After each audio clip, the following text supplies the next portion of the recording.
Hello guys, welcome back my channel Puja day. কেমন আছো তোমরা? আই হোপ কি তোমরা খুবই ভালো আছো, আর আমি খুবই ভালো আছি।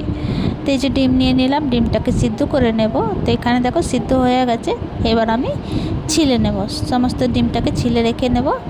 আর আজকে বানাবো আমি আন্ডা মশালা। তো চলো স্টার্ট করা যাক রেসিপিটা। তো এখানে দেখো কড়াই বসিয়ে দিয়েছি, আর সমস্ত ডিমটাকে আমি ছিলে রেখে দিয়েছি। কড়াই গরম হয়ে গেছে, দিয়ে দেবো মাস্টার অয়েল। তারপরে একটা মিক্সির মধ্যে এই যে একটা বড় সাইজের পেঁয়াজ, রসুন, আদা, টমাটোর, একটা কাঁচা লঙ্কা পিষে নেব।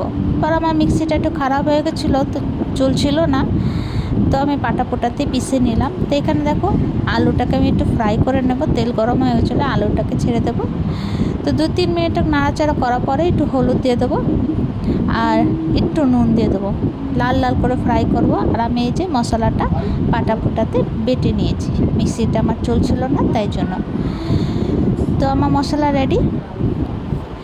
আর এই যে এখানে আলুটা ফ্রাই হয়ে গেছে, এবার ওই তেলের মধ্যে আমি ডিমটাকে ফ্রাই করে নেব। তো ডিমটার মধ্যে একটুখানি হলুদ দিয়ে দেবো আর ফ্রাই করে নেব লাল লাল করে। আর এইখানে দেখো গোটা গরম মশলা নিয়ে নিলাম, আর এটা একটু কুচে নেব, ক্রাশ করে নেব। তারপরে এই যে আমার ডিমটা ফ্রাই হয়ে গেছে, এবার তুলে নেব ডিমটাকে।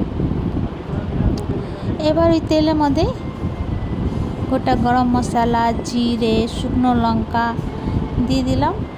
ফোড়নটা পুড়ে গেছিলো। তারপরে এই যে মশলাটা যে বেটেছিলাম সেই মশলাটা আমি দিয়ে দেবো, আর একটুখানি জল দেবো।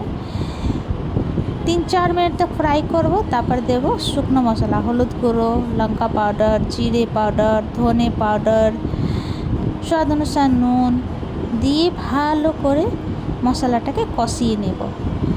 তব তক কষাবো জব তক তেল না ছেড়ে দেয়। তো এই যে দেখো মশলা কষানো হয়ে গেছে, কত সুন্দর লাল লাল করে একদম মশলাটাকে ফ্রাই করে নিয়েছি। আর যে আলুটাকে ফ্রাই করেছিলাম সে আলুটাকে সমস্ত দিয়ে দেব। দিয়ে 2-3 মিনিট তক নাড়াচাড়া করে তারপরে আমি জল দিয়ে দেব। তো তোমরা যতটুকু গ্রেভি খাবে ওই হিসাব দিয়ে দেবে। তারপরে ডিমটা ছেড়ে দেব, তারপর আবার ঢেকে দেব। ঢেকে একটু ফুটাবো, ভালো করে ফুটে গেলে ভালো করে মিলিয়ে নেব। তারপরে এই যে নামিয়ে দেবো। তো আমার এই যে আন্ডা মশালা রেডি।